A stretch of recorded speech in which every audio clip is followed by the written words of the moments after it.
भारताचा स्वातंत्र्य दिन 15 ऑगस्टला असतो तर पाकिस्तानचा स्वातंत्र्य दिन 14 ऑगस्टला असतो। दोन्ही देशांना स्वातंत्र्य मिळून आज 7 दशकं उलटली आहेत। अशा वेळी हे जाणून घेणं महत्त्वाचं ठरेल की कशा प्रकारे भारताचे दोन तुकडे झाले। ब्रिटिशांपासून स्वातंत्र्य मिळावं यासाठी आंदोलनाची ठिणगी ही 19व्या शतकातच पडली होती। खरं तर याची सुरुवात ही 1857 मध्येच झाली होती। 1920 मध्ये महात्मा गांधी हे स्वातंत्र्य संग्रामातील एक महत्त्वाचे नेते म्हणून उदयास आले, ज्यांच्या पाठीशी संपूर्ण देश कायम ठामपणे उभा राहिला। 1942 साली महात्मा गांधींच्या नेतृत्वात काँग्रेसने भारत छोडो आंदोलन सुरू केलं होतं। ही ती वेळ होती जेव्हा ब्रिटन हा दुसऱ्या महायुद्धात अडकून पडला होता, ज्यामध्ये ब्रिटनच्या लष्करात तब्बल 25 लाख भारतीय सैनिकांचा समावेश होता। त्यावेळी ब्रिटनने भारताला आश्वासन दिलं होतं की दुसऱ्या महायुद्धानंतर भारताला स्वातंत्र्य दिलं जाईल। अनेक इतिहास तज्ज्ञांचं मत आहे की माउंटबॅटन यांनी हा निर्णय फारच घाईघाईत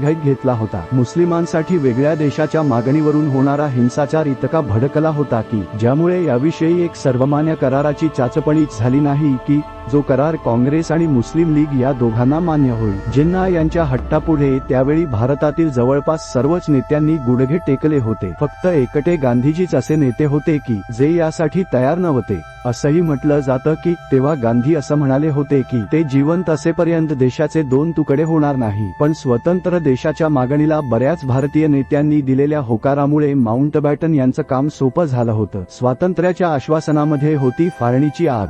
मुसलमानांसाठी वेगळ्या देशाच्या मागणी हा निर्णय धार्मिक आधारावर घेण्यात आला होता। पण यावेळी सगळ्यात मोठी समस्या ही होती की जमिनीचा जो तुकडा भारत बनविण्याचा निर्णय घेतला तिथे मोठ्या प्रमाणात मुस्लिम लोकसंख्या होती, तर जिथे पाकिस्तान बनविण्याचा निर्णय घेण्यात आला होता तिथेही मोठ्या प्रमाणात मुस्लिमांसोबत हिंदू आणि शीख राहत होते। भारत आणि पाकिस्तानची सीमारेषा निश्चित करण्याचं काम सर सिरिल रेडक्लिफ यांच्यावर सोपवण्यात आली होती, ज्यांनी तत्कालीन ब्रिटिश इंडियाचे दोन प्रमुख प्रांत पंजाब आणि बंगालमधील जिल्ह्यांमध्ये बहुसंख्य लोकसंख्येच्या आधारावर सीमारेषा निश्चित केली। 1947 मध्ये जेव्हा भारत स्वतंत्र झाला तेव्हा येथील लोकसंख्या ही 40 कोटी एवढी होती, ज्यामध्ये त्या भागाचाही समावेश आहे जो आज पाकिस्तान आणि बांगलादेशच्या स्वरूपात दोन वेगवेगळ्या देशांच्या रूपाने अस्तित्वात आहे।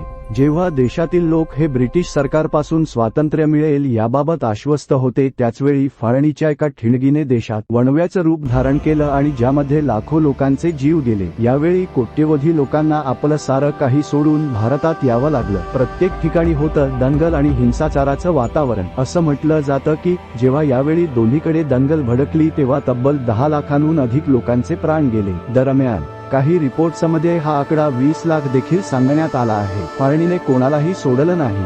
महिला, मुलं, वृद्ध सगळ्यांना या हिंसेत आपले प्राण गमवावे लागले। या हिंसेमुळे जिथे लाखो लोकांचे प्राण गेले तसंच याच दरम्यान तर काही जण बेपत्ताही झाले। लाखोंच्या संख्येने लोक बेघर झाले। प्रत्येक ठिकाणी दंगल, हिंसा आणि हत्या हेच वातावरण पाहायला मिळत होतं। याच दरम्यान पाकिस्तानमधील हिंदू आणि शीख हे मोठ्या संख्येने भारतात आले, तर भारतातून मोठ्या प्रमाणात मुसलमान हे पाकिस्तानात गेले। दोन्ही बाजूकडील ज्या लोकांनी पलायन केलं त्यांची संख्या ही जवळजवळ 2 कोटी असल्याचं बोललं जात आहे। यामध्ये त्या लोकांचाही समावेश आहे जे पायी या देशातून त्या देशात गेले होते। यावेळी दोन्हीकडील लोकांना घेऊन येण्यासाठी आणि नेऊन सोडण्यासाठी रिफ्युजी स्पेशल ट्रेन या उत्तर आणि पश्चिम लाईनवर चालवण्यात येत होत्या। या दरम्यान हिंसा, लुटमार अशा घटना सुरूच होत्या। या सगळ्या प्रकारामुळे मानवतेला मात्र काळिमा फासला जात होता। आपल्या पूर्वजांनी जे स्वतंत्र भारताचं स्वप्न पाहिलं होतं त्याला मात्र फाळणीची अतिशय बोचरी किनार होती। ब्रिटिश इंडियाची फाळणीची इतिहासातील सर्वात मोठी मानवी शोकांतिका म्हणून नोंद आहे। आजही लोक त्या गोष्टीच्या आठवणीनं थरारून जातात। आज आपण ज्या स्वातंत्र्य दिनाचं आज सेलिब्रेशन करत आहोत ते आपल्याला प्रचंड संघर्ष आणि बलिदानानंतर मिळालं आहे, हे कायम लक्षात ठेवणं गरजेचं आहे। हीच असेल त्यावेळी बलिदान दिलेल्या सर्व लोकांना भावपूर्ण श्रद्धांजली आणि सर्व स्वातंत्र्यवीरांना सलाम। हा व्हिडिओ तुम्हाला कसा वाटला ते तुम्ही कमेंट बॉक्समध्ये नक्की सांगा। तोपर्यंत आपली रजा घेत आहे। आपला अमूल्य वेळ दिल्याबद्दल मनापासून आभार।